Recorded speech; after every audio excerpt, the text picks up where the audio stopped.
श्री स्वामी समर्थ. जय जय स्वामी समर्थ. नमस्कार मंडळी, मी प्रियंका आणि तुम्ही पाहताय भक्तीची शक्ती या यूट्यूब वाहिनीवरील आजचा महत्त्वपूर्ण भाग, तो म्हणजे गुरुपुष्यामृत योग लवकरच येणार आहे. म्हणजेच 18 जून 2026 रोजी गुरुपुष्यामृत योग आलेला आहे. तर बघा मंडळी, गुरुपुष्यामृत योग हा 2026 मधील हा शेवटचा योग आहे. नंतर हा डायरेक्ट 2027 याच दिवशी असणार आहे. म्हणजे 2027लाच तुम्हाला गुरुपुष्यामृत योग मिळणार आहे.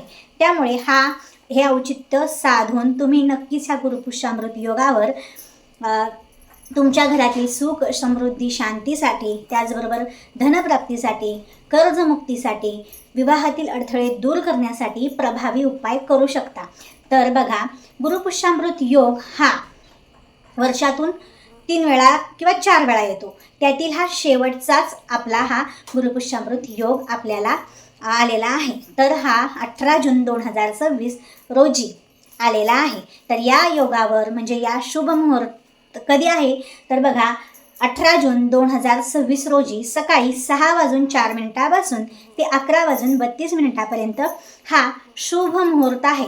तसं तर आपल्या हिंदू संस्कृती धर्मसंस्कृतीनुसार जी सूर्य उदय तिथी पाहतो, ती उदय तिथी संपूर्ण लक्षात घेतली जाते. म्हणजेच काय, ज्या महिलांना किंवा ज्या पुरुषांना अगदीच फार वेळ नाही आहे, म्हणजे सकाळच्या वेळेतला वेळ नसेल 11:30पर्यंतचा, तर त्यांनी संपूर्ण दिवसभरातील फक्त जो राहू काळ आहे तो पाळावा. म्हणजे दुपारी 1:30 ते 3 वाजेपर्यंतचा जो राहू काळ आहे त्या काळामध्ये कोणतेही कार्य वर्ज्य करावे. कारण की राहू काळात कधीच कुठलेच शुभकार्य केले जात नाही. त्याचबरोबर गुरुपुष्यामृत योगावर विवाह, साखरपुडा, त्याचबरोबर मुलगी पाहणे, हळदी असले काही कार्यक्रम विवाहाविषयीचे केले जात नाहीत. अतिशय अमृत पूर्ण योग जरी असला तरीही ह्या गोष्टी टाळल्या जातात.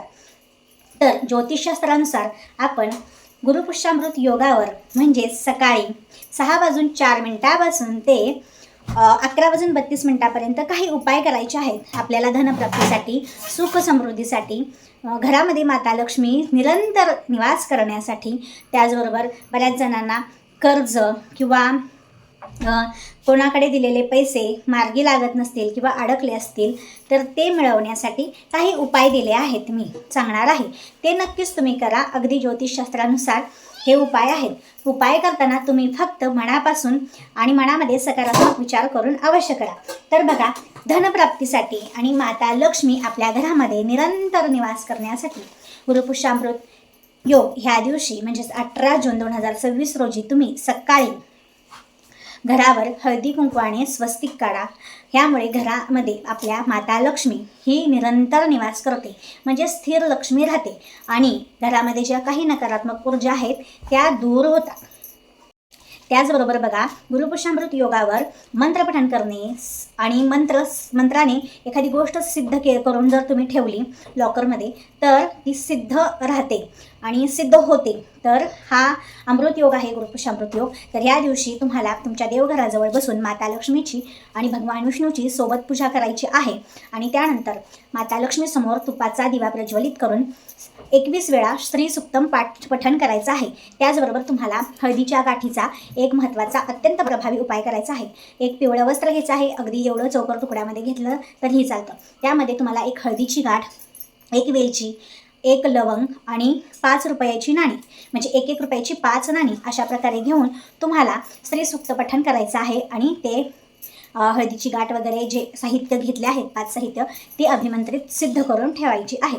ही सिद्ध झाल्यानंतर दुसऱ्या दिवशी तुम्हाला ह्याची एक पोटली बनवून तुमच्या घरातील लॉकर किंवा तिजोरी आहे त्यामध्ये ठेवायचं आहे. म्हणजे तुम्ही जो व्यवसाय करत असाल त्या व्यवसायाच्या ठिकाणच्या तिजोरीमध्ये ठेवू शकता.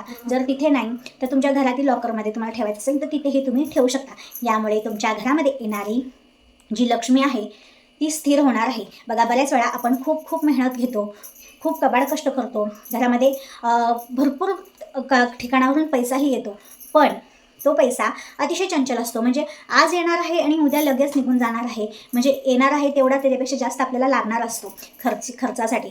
तर असं होत असेल, लक्ष्मी स्थिर राहत नसेल तर माता लक्ष्मीला तिची एक जागा द्या. तिला एक निरंतर स्थायिक रूप असं द्या, म्हणजे ती तिथे राहील, स्थिर राहील. ह्या पद्धतीने तुम्हाला स्त्रीसुक्त पठण 21 वेळा करून ही पोटली बनवून घ्यायची आहे सिद्ध करून. आणि बघा, तुम्ही पाहू शकता हा चमत्कार की तुमच्या घरामध्ये माता लक्ष्मी ही अखंडरित्या निवास करणार आहे. त्यानंतर आपण भगवान विष्णूचं विष्णू सहस्त्रनाम पठण करू शकता. त्याचबरोबर दत्तगुरूंची पण सेवा तुम्ही करू शकता. याचबरोबर तुम्ही या दिवशी सकाळी अंघोळ केल्यानंतर पिवळे वस्त्र परिधान करा आणि मगच ही देवपूजा वगैरे करा. यानंतर आपण देवाला किंवा भगवान विष्णूच्या मूर्तीला किंवा दत्तगुरूच्या एखाद्या मंदिरात किंवा मठात वगैरे गेलात तर पिवळे फुलं अर्पण करा आणि त्याचबरोबर पिवळी मिठाई अर्पण करू शकता आणि तुळशीपत्र अर्पण करू शकता. अतिशय साधी भोळी छोटीशी सेवा आहे, फार खर्चिकही नाही. तर नक्की हा उपाय तुम्ही धनप्राप्तीसाठी अवश्य करू शकता. माता लक्ष्मी तुमच्या घरामध्ये स्थिर राहण्यासाठी करू शकता. त्याचबरोबर तुम्हाला जर खूप कर्ज झाला असेल, खूप संकट येत असतील आणि एखाद्या व्यवसायात तुम्हाला काही क्षेत्रामध्ये तुम्हाला ते मिळवायचंच आहे असं काहीतरी असेल, पदोन्नती वाढवायची असेल, तर तुम्ही ओम ग्राम ग्रीम ग्रूम सह गुरुवे नमः, मी खाली टेक्स्टमध्ये पण लिहून देते, तुम्ही स्क्रीनशॉट काढून ठेवा. हा मंत्र 108 वेळा म्हणू शकता किंवा ओम बृहस्पतेय नमः हा 108 वेळा मंत्र म्हणायचा आहे. ह्यामुळे तुमच्यावर कर्ज असलेले मुक्त होते, त्याचबरोबर रखडलेली कामे मार्गी लागतात. त्याचबरोबर तुम्ही महादेवाच्या पिंडीवर म्हणजेच शिवलिंगावर जल अर्पण करू शकता. तर जल अर्पण करताना तुम्ही पाणी आणि काळे तीळ मिश्रित जल अर्पण करू शकता. कर्जमुक्तीसाठी हा अत्यंत प्रभावी उपाय आहे. त्याचबरोबर पिंपळ वृक्षाची सुद्धा तुम्ही ह्या गुरुपुष्यामृत योगा दिवशी ह्या दिवशी पूजा करू शकता.